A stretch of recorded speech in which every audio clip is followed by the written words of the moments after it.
So again, Mr. President, I want to applaud the senior senator from Maryland, Senator Mikulski, for introducing and fighting so hard for so long for the Paycheck Fairness Act. Again, just to repeat what has been said here before, but I think it needs to be repeated time and time again. In 1963, Congress responded to wage disparities between men and women by passing the Equal Pay Act, 1963. At that time, 25 million female workers earned just 60% of the average pay for men. So now, nearly half a century after the passage of that landmark law, we have made some progress towards eliminating this gross inequality. But it's not enough. There should be no gap. But today, a wage gap continues to exist within every segment of our economy, at all education levels and in all occupations. So for every dollar that a man earns now, a woman earns just 77 cents. Well, that's better than 60 cents as it was in 1963. But you'd think a half a century later would at least be equivalent. But now it's still just 77 cents. Women's lower wages add up tremendously over a career. Over the course of a 40-year career, women on average earn nearly $400,000 less than men. And women with a college degree or more face a career wage gap of more than $700,000 over a lifetime of work when compared with men with the same education. The consequences of the gender pay gap are enormous, impacting not just women, but families as well. In today's economy, women represent half of all workers and earn an increasing share of family income. 2/3 of mothers are major contributors to family income. In today's economy, when a mother earns less than her male colleagues, it's her family that often must sacrifice even the basic necessities, such as purchasing needed pharmaceuticals, putting healthy food on the table. In many cases, women have to work more hours to earn the same paycheck as men, reducing time spent with their families. While many factors influence a worker's earnings, including occupation and education, work experience, there is overwhelming evidence that actual gender discrimination accounts for much of the disparity between men and women's pay. But unfortunately, our laws have not done enough to prevent this discrimination. So while I am pleased that the first piece of legislation President Obama signed into law was the Lilly Ledbetter Fair Pay Act, again, that was only a first step. We need to do much more. Too many women are still not getting paid equally for doing the exact same job as men. Now, this is illegal, but it happens every day. There are just too many loopholes in our existing laws and too many barriers to effective enforcement. That's why we need to pass the Paycheck Fairness Act. I thank Senator Mikulski for her leadership in advancing this bill. In 2010, we had a hearing on this in our committee, and I was hopeful that it would pass in the last Congress. But, as has happened too often in recent years, Senate Republicans filibustered the bill. So understand this, 58 United States senators, 58. Now that's more than just a small majority, that's a big majority, voted to support this legislation. But because of Republican obstructionism and filibusters, we couldn't even proceed to debate the bill because you had to have 60. But we had 58 senators supporting the bill. Well, that was 2 years ago. 2 years later, Republican obstructionism continues. I want the American people to understand this. Republicans, the minority party, are preventing this United States Senate from even considering the issue of unequal wages and gender discrimination. Let me repeat. Republicans are not just preventing this important legislation from receiving an up or down vote, they are preventing the United States Senate, supposedly the world's greatest deliberative body, from even debating and considering the bill. Millions of women and their families are concerned about the fact that they get paid less than their male colleagues. Nevertheless, Republicans will not even allow a debate on the issue in this body, debate an amendment on the bill. As an aside, I might say, Mr. President, another reason why we need filibuster reform. This country cannot go on like this. This country cannot go on with gridlock as we have had it in the United States Senate. We need to reform and do away with the filibuster as it now is being used. We need to do away with it when the Senate reconvenes after the election next January. But, Mr. President, strengthening our existing laws by passing the Paycheck Fairness Act is the next step towards wage equality, but it can't be the last one. We must also tackle the more subtle discrimination that occurs when we systematically undervalue the work traditionally done by women. I repeat, when we undervalue the work traditionally done by women. The fact is, millions of female-dominated jobs that are equivalent in skills, effort, responsibility, and working conditions to similar jobs dominated by men pay significantly less than the male-dominated jobs.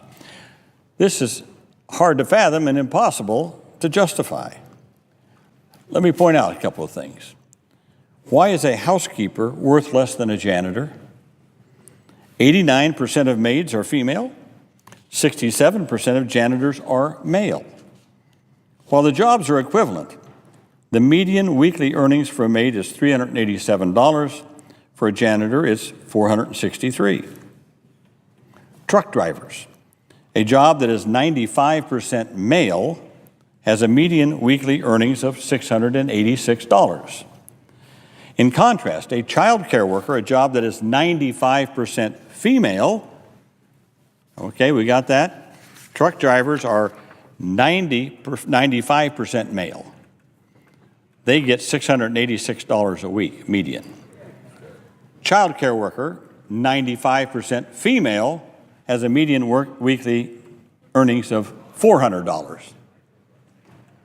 Why do we value someone who moves products more than we value someone who looks after the safety and well-being of our children? Now, I'm not here to say that truck drivers are overpaid. It's to say that jobs that we consider women's work, quote, women's work, is underpaid. When you connect these things up, you see you're right. Traditional jobs that we think of traditionally as being women's jobs are totally undervalued in our society. That's why in every session of Congress since 1996, I have introduced the Fair Pay Act along with Congresswoman Eleanor Holmes Norton, which would require employers to provide equal pay for equivalent jobs. Equal pay for equivalent jobs. This bill would require employers to provide equal pay for jobs that are equivalent in skill, effort, responsibility, and working conditions. Now, you might say, well, that sounds way out. How can we do that? Well, in 1982, the state of Minnesota implemented a pay equity plan for its state employees. They found that women were segregated into historically female-dominated jobs, that these jobs paid 20% less than male-dominated jobs.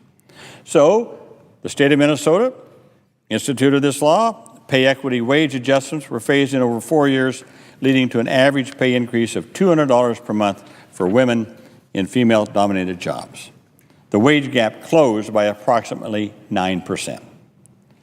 Now, again, my own state of Iowa, in 1984, Republican governor, Republican legislature passed similar legislation in the state of Iowa.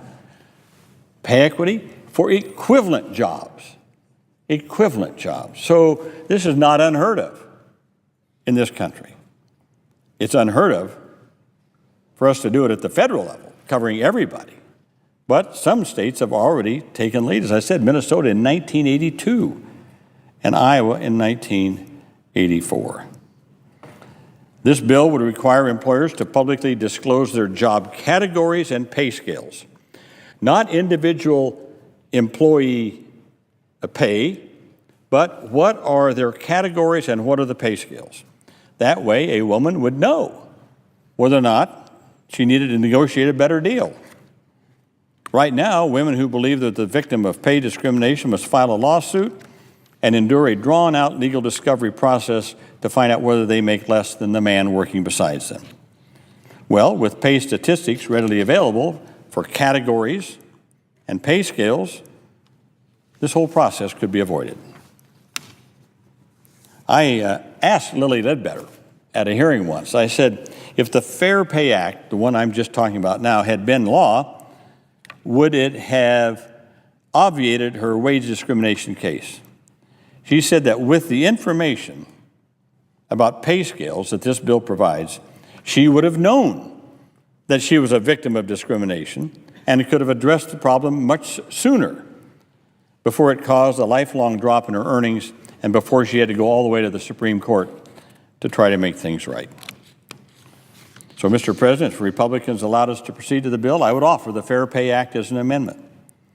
Yet I emphasize again, because of the Republican obstructionism, we can't even debate or amend the bill. We can't even bring it up and amend the bill here.